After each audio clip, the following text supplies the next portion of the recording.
Here at Longine's Capital, we've spent over a decade building a strong track record with our full suite of services and high performing funds. Now we're setting our sights on something even bigger, an IPO in November 2027. It's been a long time coming, and we are ready for the journey. Join us in our next big step. Visit our website to learn more. Hi, I'm Mel Lopez, Chief Economist for ASEAN. And I'm Peter Lundgren, founding CEO at Lundgren's Capital. Welcome to Sound Economies with Mel and Peter, an East Meets West podcast by Longine's Investor Insights. Here we share what we're focusing at in economies and financial markets from the developed and the developing world. Hi, Peter. Very exciting week for us. How has it been for you? Yeah, Mel, it's good to be here. Yeah, it's busy. Everything from raising equity for ourselves, for Lundgren Capital, the mother company, that is running on a high now. And then, yeah, across the markets, exciting, Fed, everything. How are you doing? It's been also an exciting week for me.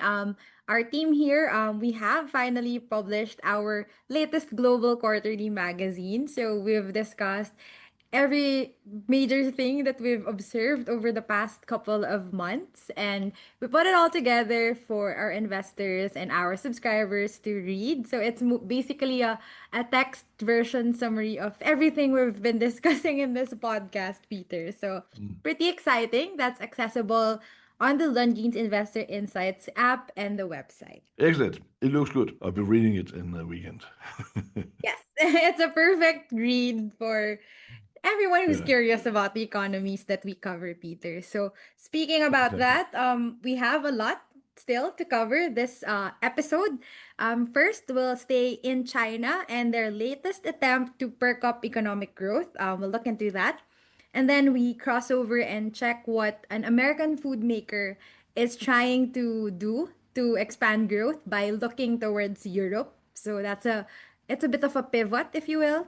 And then, of course, we discuss the biggest headline of the week, perhaps of the month, or maybe even of the year. And that is, of course, the first Fed rate cut for 2025, which happened overnight. So that was yesterday.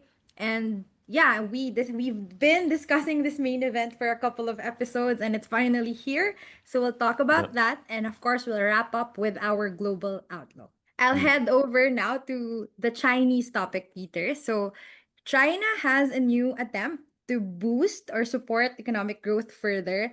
A year ago, they went for subsidies, a lot of subsidies to get people to buy new stuff just to perk up consumption. So last year Yeah. they were going for trade in of goods, appliances, gadgets, even cars. So that's been subsidized. Now they're looking at services consumption. So that's Mm. your tourism, your hotels, your catering and dining out. That's their target now. And their strategy is less of the subsidies in cash and more of like policies that support it. So they're considering or they are rolling out additional holidays in school so that families could travel more. So right now they have a summer and winter break. They're looking to add a spring and autumn break as well so that families could travel domestically. And then there's also a plan to host more sporting events for international audiences. So Mm. people could fly to China and watch their favorite athletes. What Mm. I know is that next week there will be a tennis event, and a Filipino tennis superstar is going to be playing there. So that's one way to capture that market. And yeah, they're Yeah. also looking at simpler visa requirements. So it's in a way it's not just breaking up spending for Chinese nationals but also for tourist international arrivals. So that's a very unique approach to Mm. perk up growth at a time when yeah trade isn't really looking too good for them, Peter. Yeah, it's interesting that they are sort of entering the, how to say it, can we call it global competition about the big sport events? As Mm-hmm. of course Yeah. they've had the Olympic Games and all that stuff, but simply the more the bit more commercial part of the big sport events and all this stuff. So that's interesting. Do we cheer the initiatives from the Chinese government? That's from a growth perspective, yes. At least in the short term. Yes. Does it mean that they will work less? This is what we don't like. Yeah, this is a danger for the GDP growth. Bigger part of the Chinese economy is getting Western, so to say. That's exactly Mhm. it happens. Exactly the same thing. Short term, we're happy. Yes. Long term, how say it? We observe with the danger that production could drop. Peter, how about we did mention that there is a different direction as far as this American food maker is concerned. Yeah, Mars. Now and then also to take one of the many pieces in the mosaic of the global economy and what is happening, what is moving, and it's just as a for the company, it's a big thing, yeah. And we're talking about big money. Globally, it's sort of one of the many small pieces, but what are companies doing? Mhm. And companies that are global, they are always interesting to observe. Um, as some companies, they really do have production in really many countries, and they typically have sales across the world, and they know everything about where how as of course demand is moving, but Mhm. also how the cost bases are moving, where should we be, where should we upgrade, where should we downgrade. So to speak with these companies or to observe what they do is always interesting. And here, Mars, one of the biggest private hold companies in the world, actually. They're Right. very big. And what do they do? Some people might know them from the M&Ms, Yes. and a lot of cats would know them for Whiskas. Yes. So, so they are in yeah, a couple of things. Yeah, they are first of all in right now in a huge takeover process of a prior Kellogg's brand Mhm. that is for 35.9 billion US dollar, and it's pending on approval from the EU Commission. But what they're doing also in the meantime, and they say it has nothing to do with this takeover. They would very much like to be approved, that they want to upgrade the existing production facilities in Europe and actually invest 1 billion euro into these facilities. And as mentioned this way, they say there's no link. And Yes. okay, but anyway, um, the key decision behind upgrading Europe as a simply the existing production facility is the view for the next decade there will be slightly less demand for their product in US, Mhm. and they trust after all that there will be stable or more demand in Europe, and that's actually interestingly not pure just a macroeconomic view. There Mhm. seems to be a speculation within the Mars organization that their clientele in US will be bigger users of a weight losing sort of medicine. That's very And popular also in Asia, Peter. yeah, yeah, yeah. So that is all these considerations saying, okay, what how that is also moving demand, upgrading, downgrading. Mhm. So that's actually the full story is actually quite interesting, and all the considerations behind it. So yeah, it's just one of the many pieces as mentioned, but they bet a bit more on Europe. It's not what we say here, but uh, but they have the money and sort of at risk, and this is something we listen to. Is Yes, that you saying? Is that also in Asia? Is as the weight the losing weight loss. treatments They gaining very pace? recently picked up in terms of usage. It's Mm, I hear it's meant to be used medically by diabetes patients or something yeah. like that, but it's been rebranded as something else. And we did note that I think it was a few podcasts ago when we said that there's this pivot towards being more health conscious and basically the runner era. I think we mentioned that before, so maybe that's all about it. People maybe they expect Americans to be less oriented towards snacks like junk food. So Yeah. maybe they think, are they thinking that the Europeans will take on that volume? So maybe, yeah, maybe that's it. But interesting. Yeah, we will see. In 10 years, we know. Well, Right, Peter. Let's head on to the US, of course, our biggest economy that we cover, of course, the largest in the world. First, I'd like to look at this report by a credit scoring company in the US that mentioned mm, that the national score, the FICO score, is down 2 points, and that's on average. And it's the biggest drop since 2009. And of course, we know that the 2009 was the post global financial crisis era, and that mm, delinquencies in loan payments are near that 2009 high as well. And the worst mm, hit demographic are the Gen Zs. So these are your fresh grads, your 18 to 29-year-old Americans, where their mm, scores, their credit scores are down 3 points on average. So it's a tough time to be a job seeker in the US, especially, yeah, I get it that especially when you don't have actual experience yet, you're fresh out of school. So mm, we have been noting the tightness in the US labor market, and they are feeling the pinch.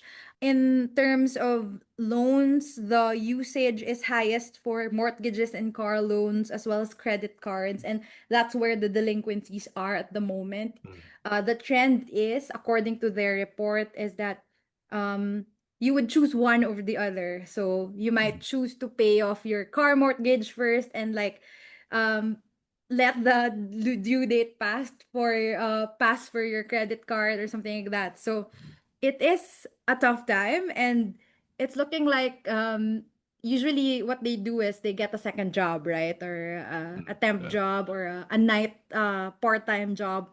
But yeah, given the tightness in the labor market, they aren't able to do that as well. So the other solution is to forego paying one bill mm, or like yeah, postpone it at a later date. So that is exactly. very a small detail, but also telling of how consumers in the US are feeling the pinch over the past 2 or so years, because it's the credit score has been down for the second straight year. So yeah. Yeah.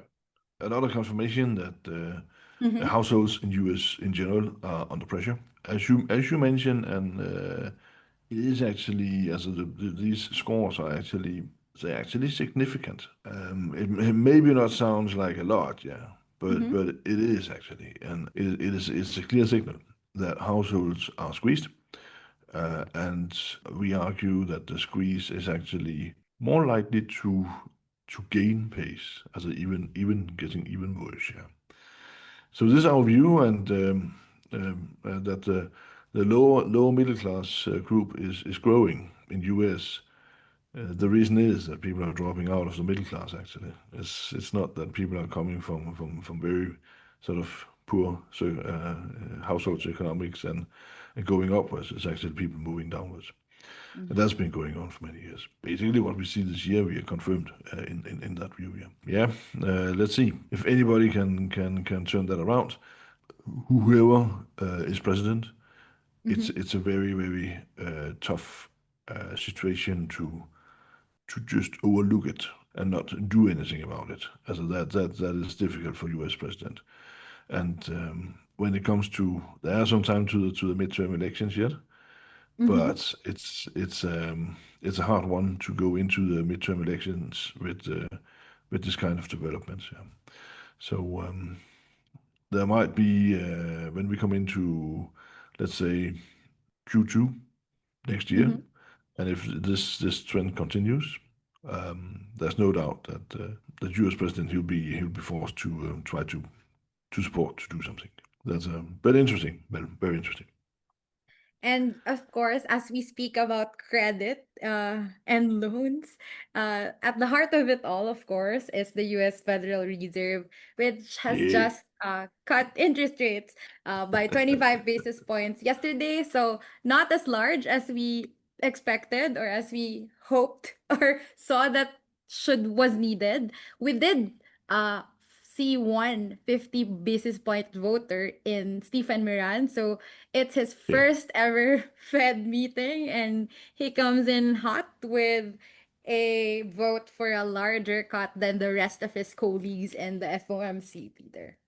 If we should look into to the meeting, to the cut, and yes, we argued for a jumbo cut, 50 basis Mhm. points. But it's not always easy to get people to do what to tell them to do. Anyway, we actually got a lot. Mhm. But as we didn't get the 50 basis points jumbo cut, but based again on the experience, saying we've called for no go on Fed for almost a And year. Yeah. yes. And then we actually managed to point at the exact day when they come up with a cut. And almost more important is that the reasons that how they argue and how they think is as Mhm. due to their own comments is the same way we have argued. This will be as a basically the shift from focusing on inflation to focusing on the 2 week labor market and all this stuff. Now, so we could be happy about that because sort of when we are in a time where Fed is acting as a changing the monetary policy, Mhm. and we understand their thinking and think like they do, Yes. is actually not bad in trying to predicting what will then happen. And okay, we only got 25 basis points, but we got something on top where the market the whole year has been talking about 2 times 25 basis points in cut this year. It will now most likely, again based on the comments yesterday from Fed, the most likely situation is that we had to cut yesterday 25 basis points, and there'll be two more this year of 25 basis points. So they have increased as and doing more than expected for just a few months ago. And if they prefer to do the jumbo cut in 2 times, then we don't care. We're happy. And also looking into to the financial markets, it wasn't the biggest event. Yeah, it's pretty calm. I think many have, after all, sort of Expected. in many markets, many investors had included and expected a bit more than 2 times Mhm. 25 basis points within a near future. As if it's this year or including early next year, it doesn't matter so much in the pricing in the market. But but this is the reason why we don't see sort of as a Big jump. extreme news. Yeah.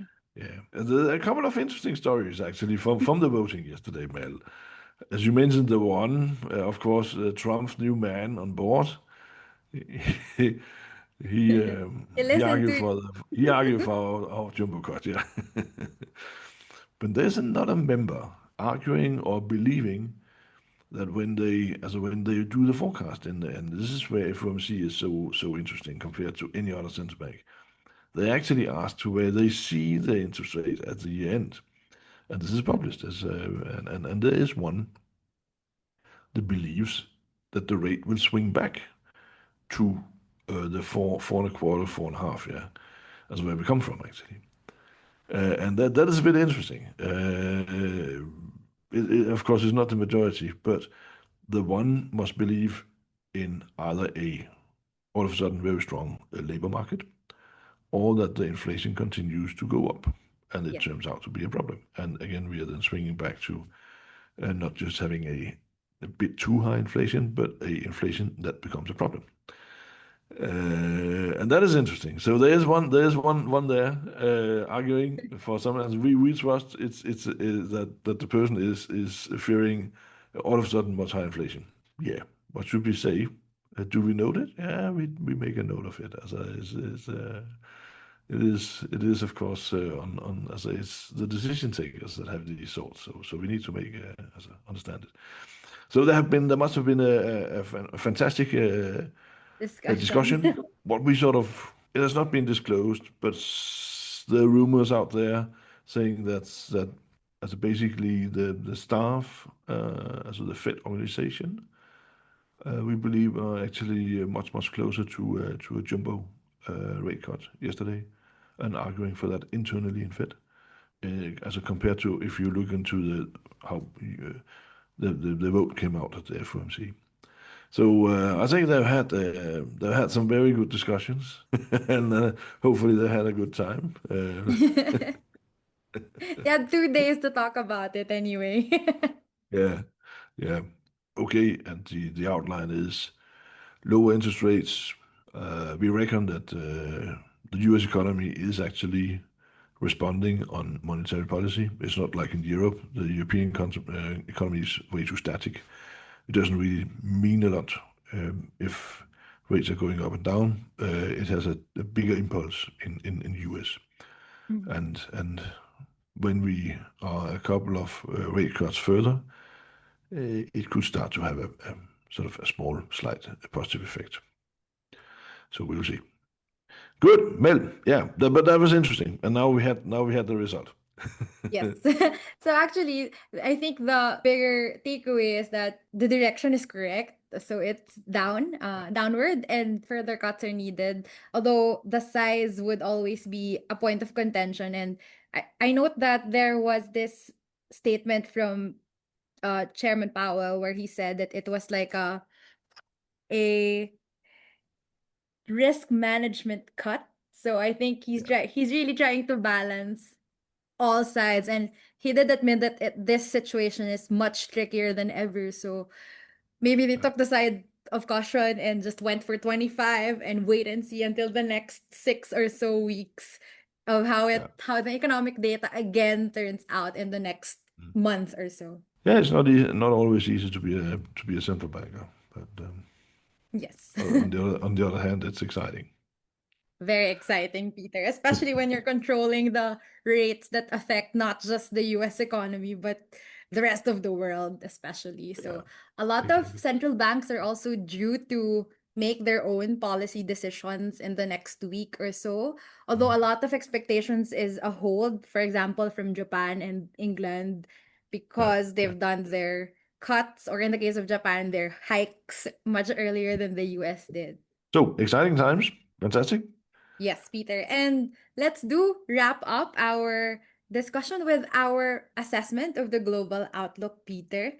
So we always do discuss in terms of clouds and sunshine. And yeah, we do still see good rays of sunshine as far as the global economy is concerned. We note the continuing slowdown or even path to stagnation for some European countries, economies like Germany and France. We've not been positive about their prospects, but this is offset by really strong growth in Asia, led by India and China, as well as Southeast Asia, Peter. We are unchanged as we very often are. As it is not very often we change our outlook. Yeah, and Mm-hmm. we still like overweight risk, and we like the credit risk, and we like emerging markets, and we like Asia, non-listed and unlisted companies in Europe in particular. Actually, we happy. Do we see any support in the U.S. rate cuts? Yeah, a little bit. It's already priced in. It's not a lot, yeah, but it contributes to a good mood, so to say, yeah. So we stay happy with some sunshine and the usual clouds on the horizon, yeah. Thank you, Peter. That's all we have for today. And thank you to our subscribers for tuning in. Yeah, thank you. We'll be monitoring global developments and we'll share what's interesting in the next episode of Sound Economies, Mel and Peter on the Global Financial Markets, a podcast by Longines Investor Insights. Thanks for tuning in. For expert insights on the go, download the Longines Investor Insights app for free. For investors, we offer very exciting and high quality alternative investment funds, including our top rated Mutual China Fund. To know more, visit longinescapital.com.